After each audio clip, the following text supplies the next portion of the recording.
What is going on, everybody? I am Raveneff. This is going to be my first commentary for the new generation, really the first one on my current channel. First one for Call of Duty Cold War, PS5, everything else. So please bear with me as I improve what I do. Hopefully everybody enjoys it. So basically, first and foremost, welcome to the new generation. Welcome to Call of Duty Cold War. Welcome to my channel. If you like what you hear and what you see, go ahead and hit that like button. I'm not going to beg for subscriptions. If you want to subscribe, you subscribe, but at least like, dislike, leave me some critical feedback, anything else that you like. So I was lucky enough to get my hands on the PS5. I know a lot of people aren't. A lot of people are struggling for it. Xbox, PlayStation 5, whatever you want. If you're a PC gamer, you're trying to get one of the new GPUs. I know it's really difficult right now. Honestly, I got mine by happenstance, by luck. Just decided one night when I couldn't sleep to check Amazon. Saw PlayStation 5 pre-orders live. I hit that button, put it in my cart, and made a decision to go ahead and order it. I was worried, honestly, that I wasn't going to get my system like many other people didn't. So many people are struggling with securing their system. People were having issues. People were receiving emails that even though they had pre-ordered their consoles, they may not ship on time. Just this launch has been a complete clusterfuck. Probably one of the most troublesome launches that I can remember since back in like PlayStation 2 days. Yes, I'm kind of old. Hell, I can't even remember back when the PS1 launched. So yeah, issues all around. In stock issues. I know Walmart is going to have some for Black Friday. A bunch of other companies are going to have some for Black Friday. I found out that some stores had pallets ready for Black Friday of the Xbox Series X's, and they were taken out for launch day and realized they made a mistake and had to take them back. So imagine being one of these people that are out here. If you were one that was in a store and you see a pallet or see a shelf full of Xboxes and then find out, oh, these are for Black Friday. So the stocking issue isn't actually there. They're saving it for the Black Friday sales event, the biggest shopping day of the year. Go figure, right? It sounds about right for companies like Sony, Microsoft, all the big box retailers, things like that, to try to reserve for the biggest shopping days of the year. Try to get more people in their doors that are wanting to buy them, because once you buy your PS5, your Xbox Series X on Black Friday, you're going to be looking at all the TV deals, monitor deals, everything else they got going on. So yeah, it's been less than idealistic of a launch. But what can you do with the pandemic and everything else? A lot of people, I get not everybody feels the same way about the pandemic. It is what it is. You feel the way you feel, but all I know is that if you got sick with it and you had a rough time, you understand how it can be. So unfortunately, I was one of those. I've been out of work for 3 weeks because of it, and trying to get back to work. But hey, it is what it is. I'm feeling better, so figured I'd try to get some stuff done. I know this opening video is only going to be about 10 and a half minutes long. It's going to be a little bit of an introduction. A little bit of discussion on the PlayStation 5. So I'll try to make it quick. But yeah, so if you got a PlayStation 5, leave your thoughts and comments below. If you haven't got one, if you got an Xbox Series X, put your thoughts and comments below. I'll be getting one hopefully about next year or so. I gotta say, I absolutely love my PS5. Yes, the thing is freaking huge. It's massive. It's very imposing on the rest of your setup. But I have it all in my game room, on my desk, with my PC, my monitor, my PS4. So it's kind of in like a workstation / gaming area.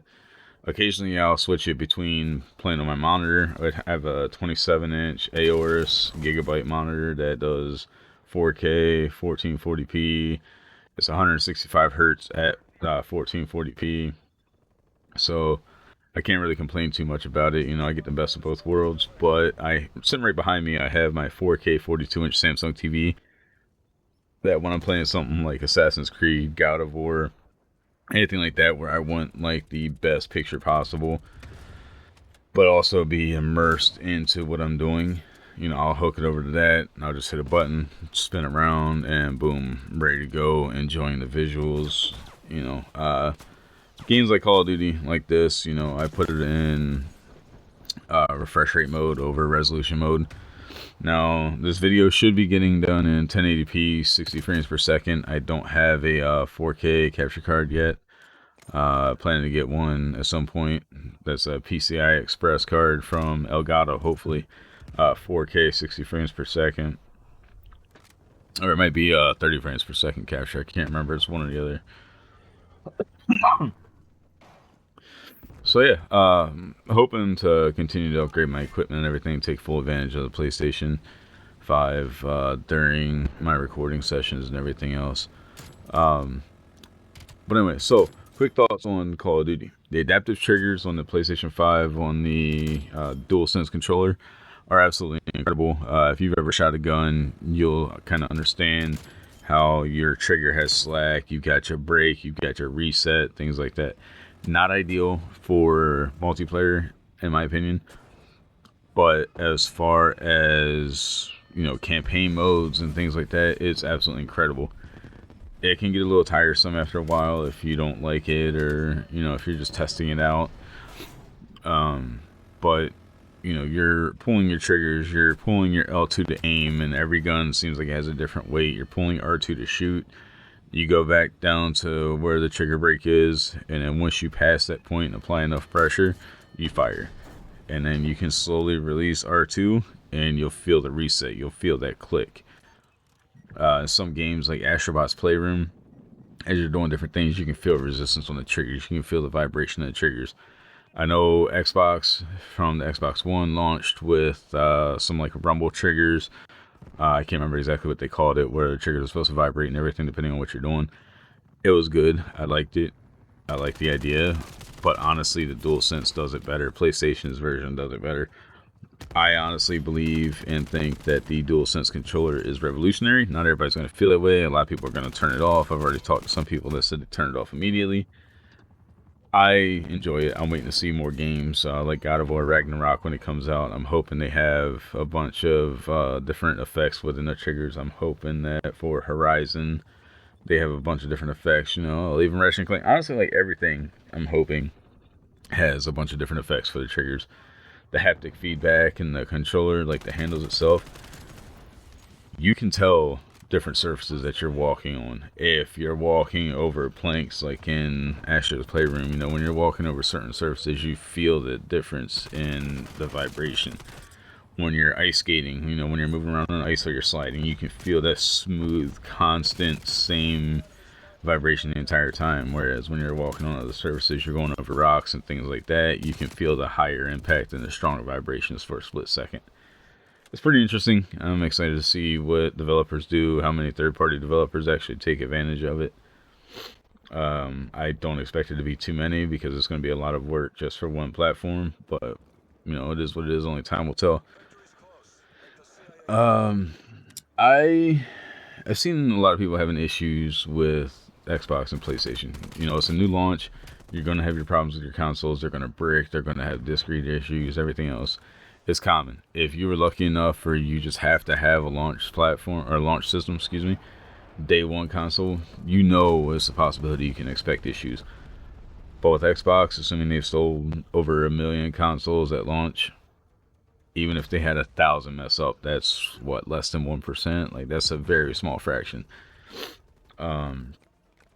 You know, that's phenomenal, honestly. Same thing with PlayStation. If they sold 1 million, they have 1,000 people that are having issues with them. Again, an extremely small percentage of them. You're gonna hear people complain. You're gonna hear these console wars and these fanboys bash one another over it. It's stupid, absolutely pointless. My console could mess up on me at any given time. I don't understand. As a matter of fact, when I was recording this video, I had my capture card hooked up and everything. My PlayStation was in rest mode, and for whatever reason, my controller would not sync to my PlayStation while my capture card was hooked up. After I unhooked my capture card, boom, everything was good to go. It was fine. You know, it worked out fine. So it is what it is. This video is coming to an end. I know I went on a bit of a ramble and everything. This was really quick. I can't believe it's already been 10 minutes. Time flies. Again, if you like the content that I put out, or if you want to continue to see what I'm doing, how I'm improving, and everything else, hit that like button.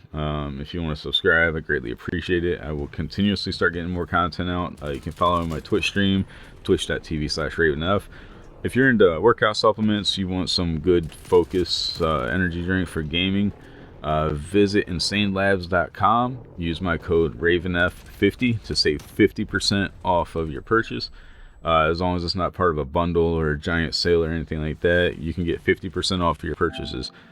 So that means that for a $35 tub of insanefocus.gg, you can get it for, what was that, $17.50 before tax and everything. So for $20 for something that I prefer over other gaming brands, I'm not going to mention their names, you can get it for a relatively decent deal.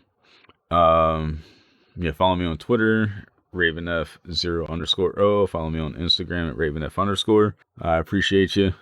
Hope everybody's having a good time, enjoys their holidays. Everything else is coming up. If you got a PlayStation or Xbox, I'm hoping you're loving it. If you got a new GPU, hopefully you're loving it and you're lucky. I can't wait to be able to upgrade my PC for my GPU. And yeah, just hoping whatever you're doing gaming wise, I'm hoping you're enjoying it, hoping you're loving it, and that you're getting the best time. And don't pay attention to all these console fanboys or these GPU fanboys, PC master race, all that kind of shit. We're all gaming. I love it. You love it. Otherwise, you wouldn't be here. Call of Duty Cold War is not bad, but it's not for everybody. I will say that much. It's much faster paced. Give it a try if you like it, or watch some streams. Check it out. See what you think. Once again, appreciate you.